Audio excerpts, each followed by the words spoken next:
एक छोटे से गांव में सब कुछ सामान्य था। लोग सुबह के काम में लगे थे और जिंदगी बिल्कुल शांत बह रही थी। यहाँ हर चेहरा परिचित था, हर घर खुला था और हर शाम एक ही लय में ढलती थी। लेकिन कुछ दिनों से जैसे ही सूरज ढलता, हवा बदल जाती और सन्नाटा कुछ ज्यादा भारी लगने लगता। उसी शाम राधा अकेली पानी भरने निकली और रास्ते भर उसे लगा जैसे कोई उसकी आहट सुन रहा हो। अचानक उसके कान के पास किसी औरत की धीमी हंसी गूंजी और उसकी धड़कन तेज हो गई। घड़ा उसके हाथ से छूट गया और मिट्टी पर गिरते ही आसपास का सन्नाटा और गहरा हो गया। वो बिना पीछे देखे दौड़ी, लेकिन हर कदम पर उसे लगा कोई उसकी चाल के साथ कदम मिला रहा है। घर लौटकर वो चुप बैठ गई, लेकिन दीवार पर उसकी परछाई कुछ अलग आकार लेने लगी थी। परछाई धीरे धीरे लंबी होने लगी, जैसे उसके पीछे कोई और खड़ा हो और सांस ले रहा हो। रात गहराते ही उसका शरीर अकड़ गया और उसकी आंखों में काला अंधेरा धीरे धीरे फैलने लगा। आधी रात को राधा अचानक सीधी बैठ गई।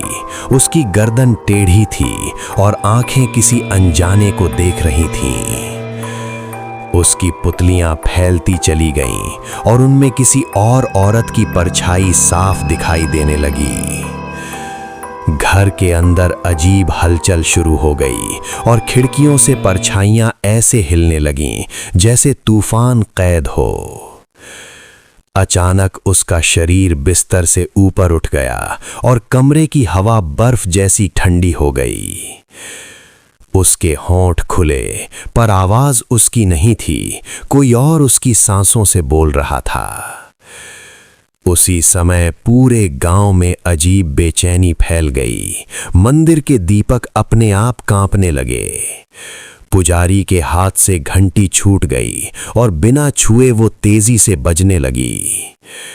राधा के घर का दरवाजा जोर से बंद हुआ, जैसे किसी ने अंदर से उसे कैद कर लिया हो। वो अब इंसान की तरह नहीं चल रही थी। दीवारों पर रेंगती हुई वो कुछ और बन चुकी थी। और फिर उसने सीधा सामने देखा, जैसे उसे पता हो कि अब पूरा गांव उसकी गिरफ्त में है। सुबह होने से पहले ही गांव की हवा बदल गई। कुत्ते खाली रास्तों पर किसी अनदेखे साए पर भौंक रहे थे। पहला हमला बूढ़े हरिराम के घर हुआ। उसका बिस्तर अपने आप कांपने लगा। उसने आंख खोली और सामने दीवार के पास एक लंबी औरत खड़ी दिखी।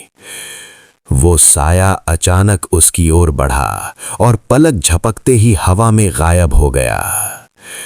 दरवाजा अपने आप खुला और हरिराम घर के बाहर आ गिरा, कांपता हुआ।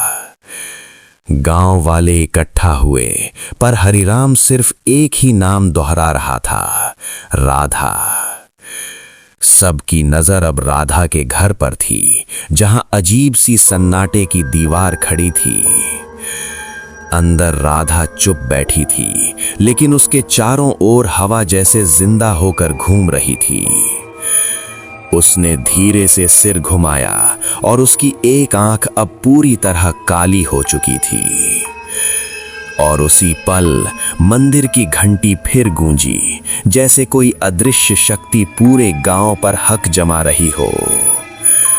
मंदिर के आंगन में सब इकट्ठा हुए और पुजारी ने कांपती आवाज में पुरानी बात छेड़ी। उसने बताया, कई साल पहले इस गांव में एक औरत को डायन कहकर जिंदा जला दिया गया था। उस औरत पर झूठा इल्जाम लगा और भीड़ ने बिना सच जाने उसे आग के हवाले कर दिया। मरते समय उसने कसम खाई कि एक दिन वो लौटेगी और हर घर से बदला लेगी। पुजारी बोला, शायद वही आत्मा अब राधा के शरीर में वापस आ चुकी है। गांव की एक बूढ़ी औरत ने कहा, अब सिर्फ पुराना टोटका ही उसे रोक सकता है। सब हिम्मत जुटाकर उसके घर में घुसे, जहां अंधेरा और भी गाढ़ा हो चुका था। राधा कमरे के बीच खड़ी थी और उसकी परछाई दीवारों पर कई गुना बड़ी दिख रही थी। बूढ़ी औरत ने सरसों के दाने और लाल धागे से घेरा बनाया और मंत्र बुदबुदाने लगी। जैसे ही मंत्र पूरा हुआ, राधा चीखी और उसकी आवाज में 2 अलग-अलग चीखें गूंज उठीं। कमरे के भीतर हवा तूफान बन चुकी थी और राधा के ऊपर काला धुआं आकार लेने लगा। पुजारी ने पूरी शक्ति से मंत्र पढ़ना शुरू किया और त्रिशूल सीधा उसकी ओर बढ़ा दिया।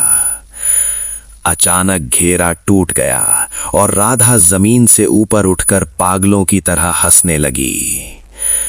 अब वो साफ दिख रही थी। जली हुई औरत की आत्मा राधा के शरीर से बाहर निकल रही थी। बूढ़ी औरत ने अंतिम उपाय किया, अपने खून से मंत्र को पूरा करने का फैसला किया। खून जमीन पर गिरते ही चमक उठा और फर्श पर अजीब निशान बनने लगे। रोशनी की जंजीरें आत्मा को जकड़ने लगीं और उसकी चीख पूरे गांव में गूंज उठी।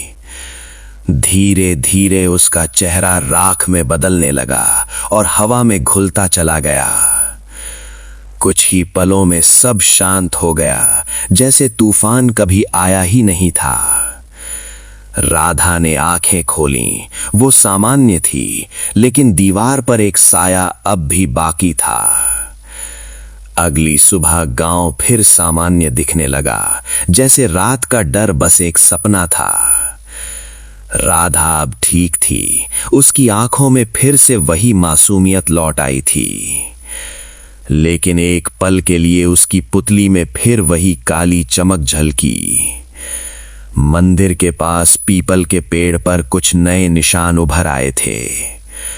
ध्यान से देखने पर वो निशान किसी जली हुई औरत के चेहरे जैसे लग रहे थे। रात फिर उतरी और इस बार सन्नाटा पहले से भी भारी था। राधा गहरी नींद में थी, लेकिन उसकी परछाई चुपचाप हिलने लगी। वो साया अब उससे अलग हो चुका था, जैसे आत्मा ने नया रास्ता ढूंढ लिया हो। और इस बार वो साया किसी और घर की ओर बढ़ चुका था। डायन शायद खत्म नहीं हुई, वो बस एक शरीर छोड़कर दूसरा ढूंढ चुकी थी।